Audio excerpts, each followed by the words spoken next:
Hey everybody, JJ here. Welcome back for another Saturday of Zoom networking. We had a little networking going on beforehand, before starting the call. It's always fun to be here. Gosh, we got friends, new friends, old friends, building relationships, and that's what real estate's all about. The gentleman speaking today, oh my gosh, I love this guy. His name's Mr. Jamie Miller. Girls, hang on to your hats because you're going to love him too. The guy's also, he's got great value, but just a wonderful person, business person, entrepreneur, coach, just a fantastic human being. Jamie, how you doing today, brother? I'm doing fantastic, JJ. Appreciative to be on here. I loved hearing some of the people's stories beforehand. Seems like a stellar group. So really excited. I think we got a good group. I think that's reflective of basically what we bring, which relates to your very topic today, being relationships. But for those of you going to be watching the video here on YouTube, what are you going to be talking about today? Can you give us a little synopsis before we get going? Okay. For those of you who are obviously real estate investors, many of you might do different roles as well as real estate investors, like some of my clients in that world. Would you agree that you want your seller doing all the talking? It's a better approach, all right? And so we have to ask them really, really good questions. So I'm going to be sharing today not just what you should be saying, but more importantly, give you a reason and understanding as why you should be saying something. And on top of that, there's certain things that you're saying that might be turning someone off. And so I'm going to teach you some of the things that you'll be wanting to avoid asking too of your potential sellers. Fantastic. To start it off, Jamie, you start it off, and when you're ready, let me know when you're ready for questions, but go right ahead. Okay. So if you are in a space where there's not a lot of background noise, even though JJ's muted you all, if there's no background noise, this is going to be a very interactive engagement talk. There is some people on here that I've actually spoken to before, funny enough. So I guess them wanting to see me a second time is a good thing, or a third time in some cases. JJ, if everyone can unmute, I've got one question. My first question for you guys, for those of you I can see, real quick, just how many of you like me actually think the ability to communicate is important for what you're doing? Just show your hands if you, all right. Sure. Okay, interesting. We're all the same. Fantastic. And if I was to ask any of you, Scott's a good sport. He's a safe one to call on because he answers questions. Hey, Scott, before I start teaching conscious communication to the group, what benefits would you come up with for being better in the area of communication? The main benefit for me would be really being able to understand what a seller wants and needs. And it's being able to get to that quickly without being offensive or pushy. Right. Okay. Who agrees with Scott? That's an important component of communication. And who feels like that if you are better at that, you're going to end up getting more sellers, meaning more money in your pocket, so you can give back like JJ's and you can do that stuff. Okay, great. So if let's say I teach you guys a one-off question that you can ask prospective sellers that gets them to sell themselves on you without you telling them too much, who would say that was a worthwhile half an hour, 40 minutes of listening to me? Terrific. Now, JJ's had me on here, and this has definitely, within a short space of time, getting to know you guys, it is a terrific culture that he's created, and it's very evident. These things you see on the screen are obviously, they're very important, right? Do any of you feel like, you know what, we need to know something about this Jamie guy to believe we're learning from someone who knows what they're talking about? Or do you all have faith in JJ that he would only have me come today because I know what I'm talking about? So do we all have faith in JJ, or do you need to know anything about me? I want to know about you. Okay, so interesting. So here's the deal. One thing you might notice there, and you might not have picked up on, I just asked a question. I'm noticing not all of you do real estate investment full time. Hunter, the other day, had a session with me. I taught him one question that he asked in an interview, and the interviewer told him that he didn't think that Hunter would be a good fit. Hunter asked him a question. The interviewer ended up selling himself and giving Hunter another shot at another scenario. Have I shared enough to pique your interest that I must know what I'm talking about in communication at this point? Great. So watch this. Everything was done. Everything I teach is conscious communication. Have any of you had speakers speak to you, and at the beginning, all they do is they start telling you everything about themselves, their whole past, their whole history, and for 10 minutes, and then you're like thinking, like, when is the person going to start teaching? And you experience that? All right. Watch this. My goal is not to share anything about myself. It's irrelevant. All right. I get clients coming on board with me. They don't know anything about my past, nothing. All right. The idea is we overshare. How many find yourself passionate about something and you can find yourself talking about it a lot? Any of you experience that? All right. So the idea in being conscious, you want to speak the other person doing all the talking. All right. And so when you start with let me tell you all about myself, or let me tell you what I think I can do for you, what we're doing is we're assuming that the person should value what we're going to share. I'm going to flip the script on you a little bit with that. Now, can anyone tell me, even my daughter knows this, what movie this is from? Karate Kid. Okay, and what's being taught here to Daniel's son? Wax on, wax off. Wax on, wax off. Right. For those of you who don't know, when Daniel's being taught wax on, wax off, he's like, Mr. Miyagi, what has this got to do with karate? And then by the end of the movie, it had everything to do with karate. I'm going to promise you guys that you're going to have some wax on, wax off moments. I have clients, male clients, I help them with their online dating. I have mothers, I help them with how to be better parents to their kids. I'm going to share with you, can we agree, communication is not just for real estate investors, all right? Realtors, financial advisors, Edward Jones, I'm a national corporate trainer for Edward Jones, all right? So I have financial advisors. So the idea is I'm going to make sure you're going to have wax on, wax off moments where you're going to be like, how does that play, Jamie getting helping someone to get an online date, help me when I'm in front of a seller? And it will completely relate to you by the end of this workshop. Now, I can tell we're a very foreign contingency, all right? International, it sounded like, before I started speaking. All right? I know that my former British self, I come across as I've been told charming, debonair. I've been told I can swear and it sounds polite. I won't swear today, all right, I promise. I am now a proud American. Yay, America. I even have a truck in the driveway. Yay. All right. Okay. It hasn't turned me into Captain America just yet. All right. The idea being this. Can we just agree? I can't teach you every scenario in 40 minutes that you're going to face in every situation. That would be impossible. My goal is to share a lot. And I made a promise. I'm going to share the one-off question that you can ask people that will really change the trajectory of your conversations. All right, but can we just set it up for success? It's impossible for me to share everything, correct? All right, great. Building rapport is the foundation. If you've got a house, it has to have a solid foundation, correct? So building rapport is the foundation of every communication conversation you ever have with someone. All right, and here's what building rapport is. Building rapport is making somebody else the same as you. No one will ever do business with people if they feel they don't get them, they're not the same. Now, watch this. No one ever remembers this. All right, I'll test you guys. Does anyone remember the very first question I asked you guys that got every hand raised? And here's the news. No one ever remembers the first question I ever asked. And yet every hand went up. And you're all from different backgrounds, countries. It doesn't matter. All right, no one ever remembers it. Yet I used 3 words on purpose to make us all the same. Can anyone remember the 3 words?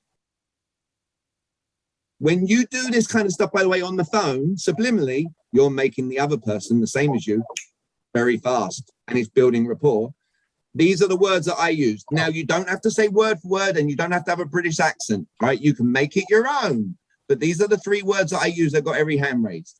Hey, before I start teaching communication, how many of you, like me, believe communication is critical for what you do? And every hand goes up. Hands go up again. All right, always the time.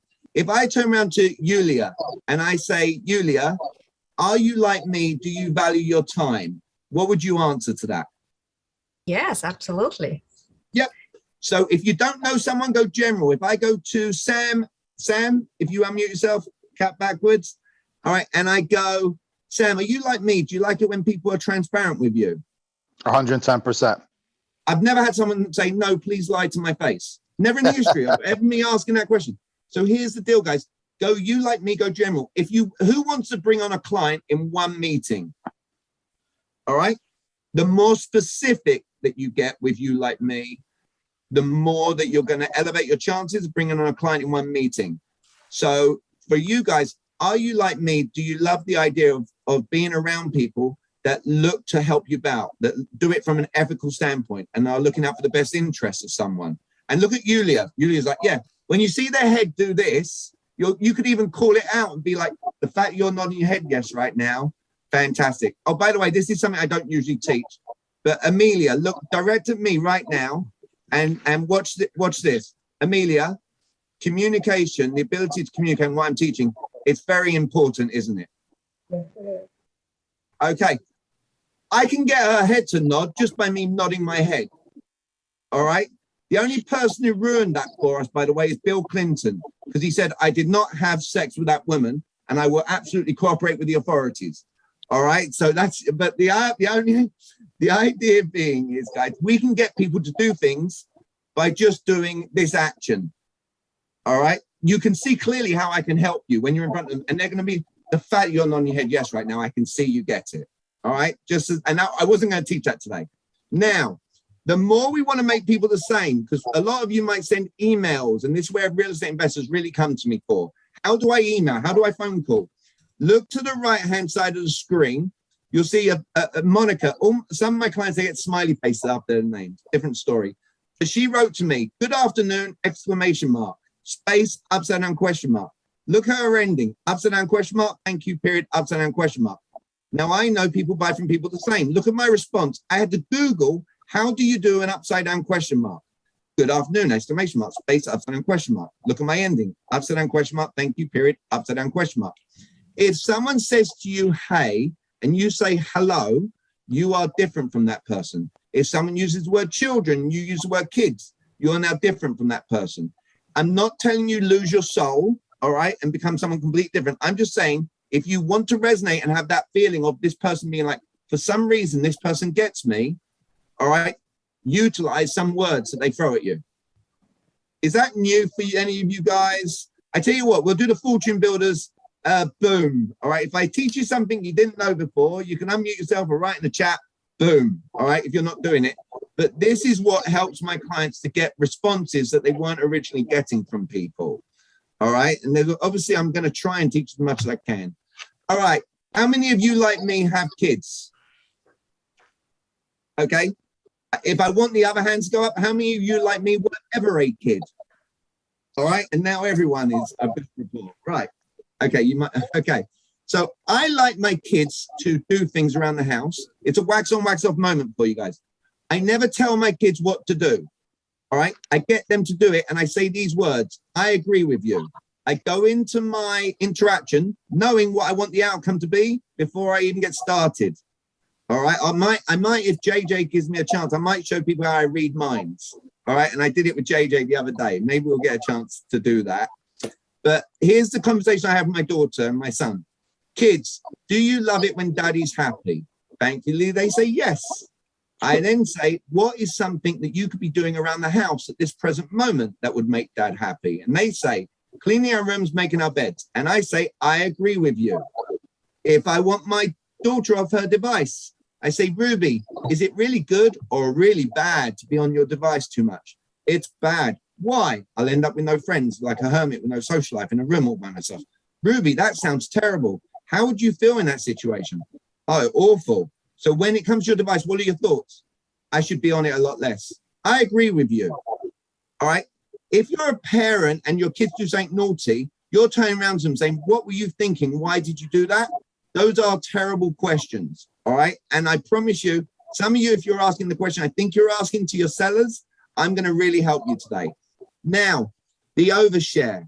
LA Fitness. I used to work out LA Fitness. I'd go up to the person at the end and say, you know what? Have you guys got competition for investors, right? In your different markets. All right. Watch this. So I go up to the LA Fitness guy. Hey, I'm thinking of checking out Planet Fitness down the street. Here's what they do.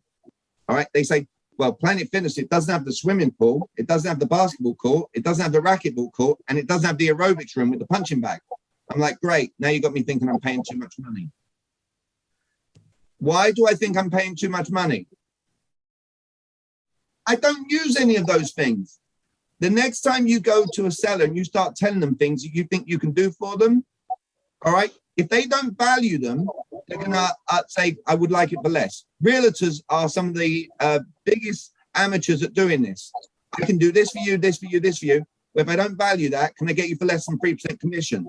The mere sharing of everything you can do for someone, our human psyche goes to a place of, can I get it for less if I don't want X?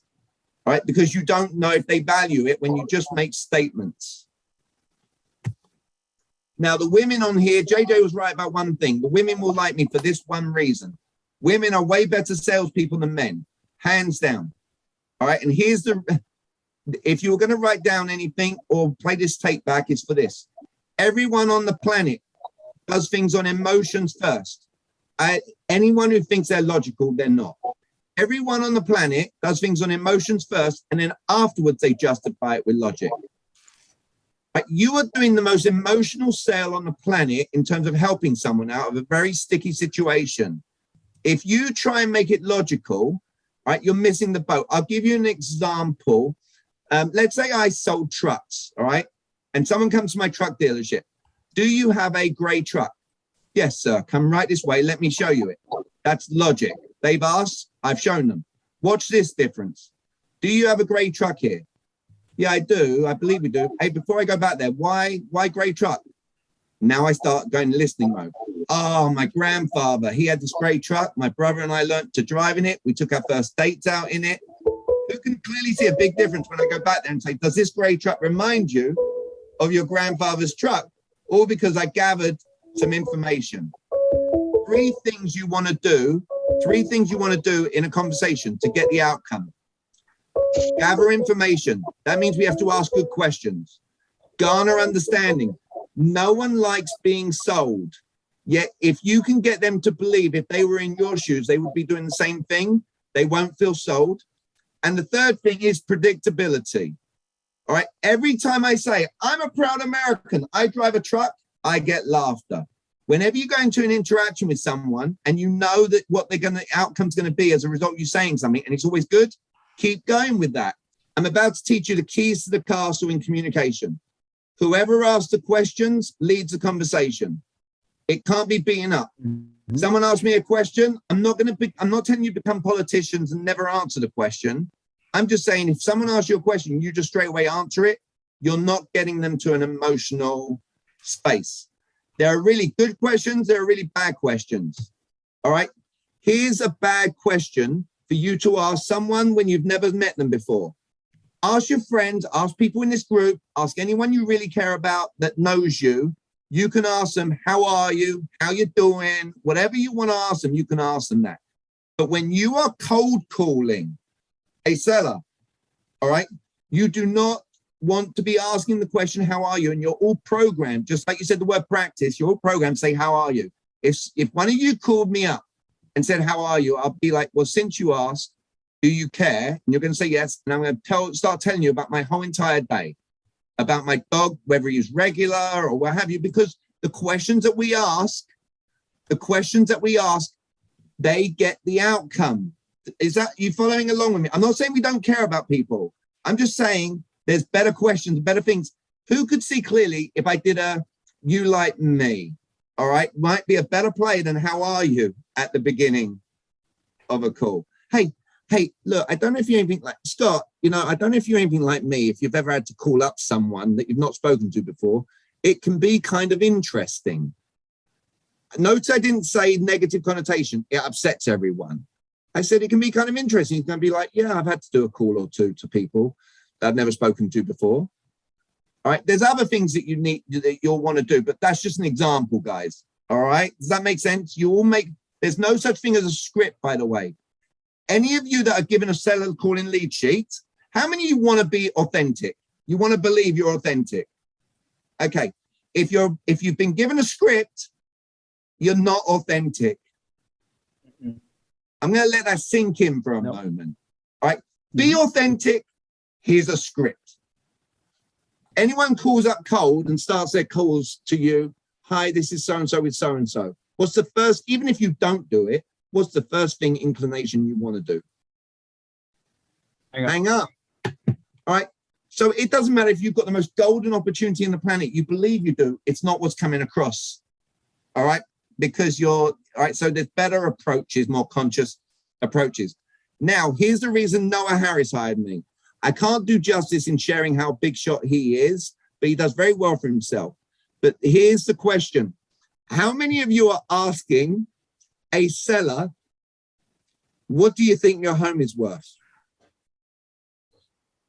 If you're not raising your hand right now, I know, like, but how many of you, like, this is a big one, guys. All right, if you're not, I don't have to share. If you're not, Cynthia, you're asking that. Okay, watch this.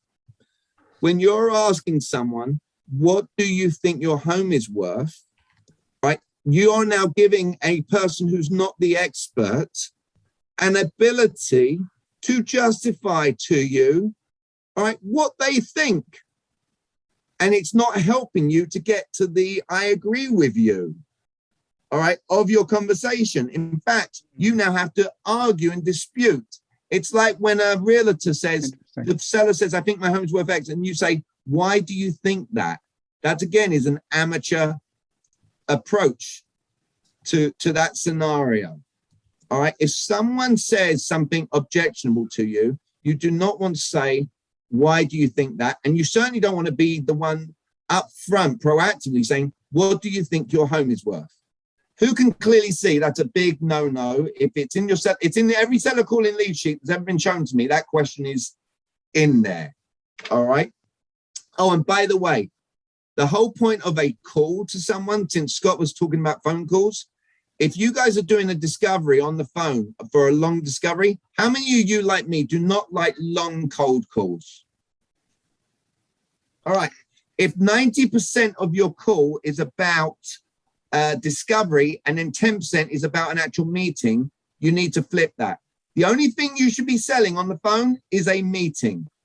And you should be staying away from these words. I want, or I would like. If any of your emails say I want, or I would like, here's where the focus is not on the other person, where it should be. There's better questions that you can ask that get people to do that. Oh, JJ, do I have your blessing, permission, and for everyone else to show you how I helped a guy get a date by asking 3 questions without telling the girl anything about himself? All right, and I'll then relate it to you guys. So my client said, how would you respond to motivate me? And I got to this question. Ask her, if you could pick one characteristic that you want when choosing to go on a date with someone, what would it be? She goes, chivalry. I said to my client, right, that you believe chivalry is important. Why did you pick that characteristic? And she goes, quite frankly, there are not too many men with that. All right. So he goes, so if I'm able to illustrate chivalry is important in the way that I treat someone, the how part, the feeling part, would you be up for meeting up? Would that feel like you've met someone rare? She goes, I like your response. The answer is yes. Now realize the outcome that he would be looking for is a date. All right. No, did my client tell her anything about himself? No. He just found out what's important to them, why it's important to them, and how they would feel as a result of that being delivered. Is this new stuff for you, or is this stuff you're already doing? Because this is the easiest approach that you guys can be doing. You might notice with my daughter, Ruby, is it really good or really bad to be on your device too much? It's bad. Why is it bad? I'll end up with no friends. How would that feel? Awful. All right, so I'm letting this stuff sink in. Yulia looks like she's smiling, so I'll take that as a good sign. All right, who is ready? Oh, by the way, you don't have to have a British accent. Jim Roman is a 30-year business coach. Guess what I did to close the deal and how I did it? Trust me when I say it's an awesome experience. He gave me a super boom. All right, by the way. So some good things from fortune builders have come with me too, with the booms. All right, who is ready to learn the one-off question that you can ask people to get them to sell themselves without you telling them anything? Who's ready for that question? Okay, great. Does anyone remember the second question? And I asked Scott this question that got him to tell me everything that he values. No one ever does. This is the great thing. Your sellers will not know what you're doing or why you're doing it at that time. Now, I'm going to show you 2 scenarios where I use this for a bit of fun. To the left-hand side, I got a young lady to drive 2 hours to see me, right, just by texting her. What would you say the benefits would be for you to come and see me if you could share? And she lists out 5 things. That was me. To the right hand, I just said, I agree with everything you just shared. So with that being said, what do you think you should be doing right now? She said, driving down to you. I said, great, I'll see you in a couple of hours. On the right hand side, a client of mine asked that question, and the young lady wrote an entire essay, all right, of all the benefits. I couldn't even fit it all on the screen. All right, so the idea being is, guys, when you go into a meeting with someone, be like, look, if you're like me, you value your time. Yes, they're going to go, yeah, I value time. No one's going to say no. Well, since obviously we're spending our time here, before I start telling you all the wonderful things I know I can do for you, what benefits would you come up with for working with me today? Who likes that as a better play for yourself? I know it's all very simple, but if you're not doing it, this is where the leverage comes. Because the more information you gather from someone, the more you get to use that back to somebody. All right. Now, I talked about authenticity and how you don't want to be robotic. You don't want to be robotic. Oh, this is Shannon Bailey. I've talked recently in my real estate investment group about talking scripts. Some of you, I don't know if like her, you've got VAs that work for you, right? But I help in basically teaching the congruency and talk tracking between the VA, the real estate investor, right? In terms of the scripts and what they're saying on the phone too. Right? This is about, no one cares what you want. So if you're saying, I want, when you go on social media and you see a video, I just wanted to let you know, we know what you wanted. All right. You're doing the video.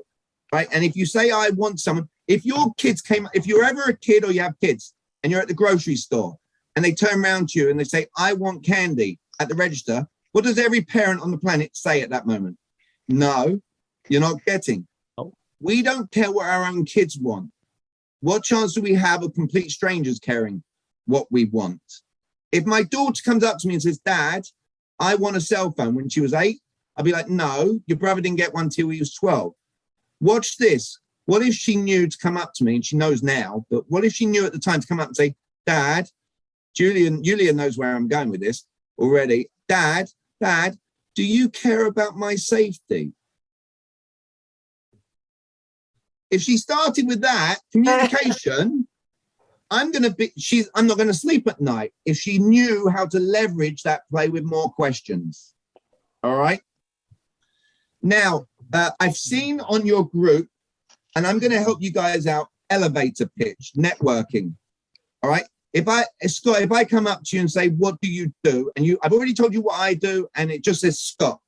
And I ask you, what do you do? What do you say? I resource properties. I resource properties. Amelia, what would you say? I'm a real estate investor. I'm a real estate investor. Watch this, guys. Here's what you've just done. This is hopefully pivotal. All right, networking is underestimated, the power of it, because you should be able to bring on clients. I bring on clients whether I'm at a 7-Eleven filling up my car with gas, a coffee shop, all based on when someone says, what do you do? Because I've got an outcome in mind. All right, from that. When we make a statement, how do we know if they value what we're sharing with them? We don't.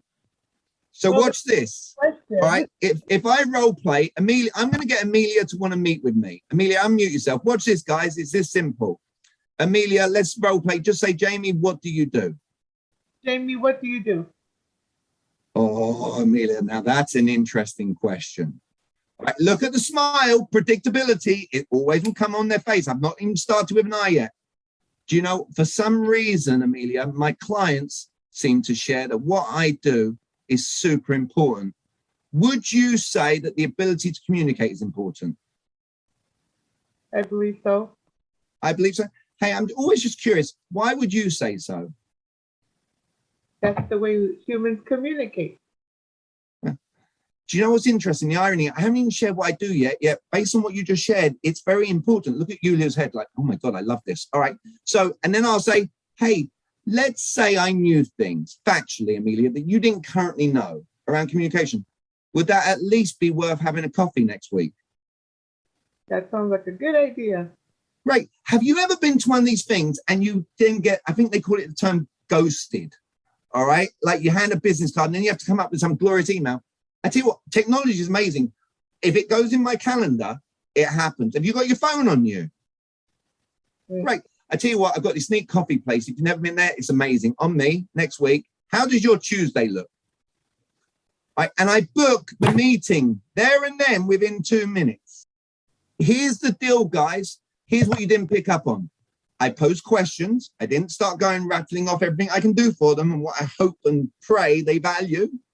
All right. I'm just selling a meeting, and you didn't pick up on this. It's very interesting when someone asks that question. They're going to smile. It's intrigue. Then you say, my clients say that what I do is super important. Let me plant in their head that I've got people that trust in me. Just by saying my instead of I, all right, you've elevated yourself. If one of you is my client and we're at the same event, networking, and someone says to me, Jamie, what do you do? I'll be like, hold that thought. Hey, Yulia, come here. It's like, this lovely person just asked me what I do. How would you describe what I do? It's called being aware, and it's called third-party education. And you know what she's going to do? And watch this. She's going to say, oh, my God, I hired Jamie. He helped me with this. He helped me with this. And you know what they're going to do? I need your help. It's predictable behavior, guys. Are you loving this? I'm enjoying myself today. Yes. All right. Now, I'm going to end on 2 words. The sweetest little word on the planet. This will stop you oversharing, and this will stop you if you're scared to ask someone for business. All right? Halfway through your meeting, halfway through a meeting with someone, just turn around. I said it to Scott earlier. Have you learned anything from me yet? Just by simply using the word yet, it doesn't end the engagement. Have you, to the seller, have you heard everything you need to hear from me yet to feel confident that we can move forward? Watch this. They might surprise you, say yes. And then you just say seamlessly, terrific. The next step, so simple. If they say no, you then get to say, understood. What specifically would you want to hear at this moment so that you can feel that sense of confidence? I wish I could plug in and teach you guys everything that I do, but I'm breaking down a few things. By the way, we're living in a world where everyone's in somewhat of a low depression, my sister calls it. So the word yet is good for your self-talk. So if you say to yourself, I haven't reached my business goals, that's negative chat to yourself. Add the word yet on the end of that and see how your psyche changes as a result immediately of saying that. And just a third, least important way, no one likes the word but. If you ever get in an argument with someone, they hate the word but, just substitute the word but for the word yet. All right, you'll confuse them, yet you won't offend them because no one's offended by the word yet. Now, watch this. I'm now going to teach you the single most powerful word on the planet in sales. When you use this word and you get an emphatic yes, all right, it's very difficult not to take the next action. All right, when you use this word consciously in your dialogue, all right, people will do things. That word is believe. Everyone in life will do what they believe. They'll spend 300 grand to go to USC or Rollins College, all right, and go through college and not get anywhere in life as a result of that going through college because they've been programmed to believe a story on that. Everyone will go to a place of worship on a weekend based on belief. When you ask someone, do you believe? And they say yes, you get an action. Guys, watch this. Who believes and has seen very clearly in this period of time that I help real estate investors get deal after deal after deal? All right. Who believes that I can help you? Show of hands if you actually believe I can help you. All right. If your hand is up, this is watch this. When you guys are honest people, right? So when I ask you, do you believe? When I stick my phone number up on the next slide, right? Who can clearly see that's why people text me from random. I'm now going to get random numbers texting my phone. All right. As a result of that, did I tell them to text me or did I just ask questions? Okay. It's not rocket science stuff. Oh, and by the way, JJ had the book, 7 Habits of Highly Effective People. Who's read that book or heard of that book? Okay. So watch this. Scott, tell me someone you admire that I would have heard of, someone mega successful that we would have all heard of. Okay, Elon Elon Musk. Musk. Perfect. Elon Musk. And you've heard of the book 7 Habits, correct? Mhm. Okay. It says in that book very clearly as Yes. a principle, don't reinvent the wheel. Go out and find people successful and copy what they do. Does that make logical sense to you, Scott? Total. Okay. Total. Do it every day. Okay, now watch this, guys. Now, if Elon Musk was in front of me, could you ever imagine Elon Musk in front of me saying, Jamie, I love what you do. I value it. I believe it. I know it can help me. Could you ever imagine Elon Musk saying, I'll wait till later to do it? Nope. No. Okay. So No. when do successful people take action on things? No. Immediately. Now. Okay. So when should you be texting me, guys? No. No. Now, I agree with you. This is awesome. Yulia, thank you for catching that. Thank you. Well done. I saw a lot of people taking notes. I was taking notes. Great value. It's definitely going to be a presentation. We're going to go back and watch the recording on YouTube. So I want to thank you a lot. You guys that are on the call, hang on. We're going to do some breakout rooms. Could probably be I will stay. I can stay on for that, Jay. perfect. Yeah, we love having the speaker on for the breakout rooms. If you're watching the video right now on YouTube, please like Jamie's presentation and please subscribe to us on YouTube. Follow our channel. Everybody else, hang on. We're going to go to breakout rooms, and everybody else watching us, look for another presentation coming soon.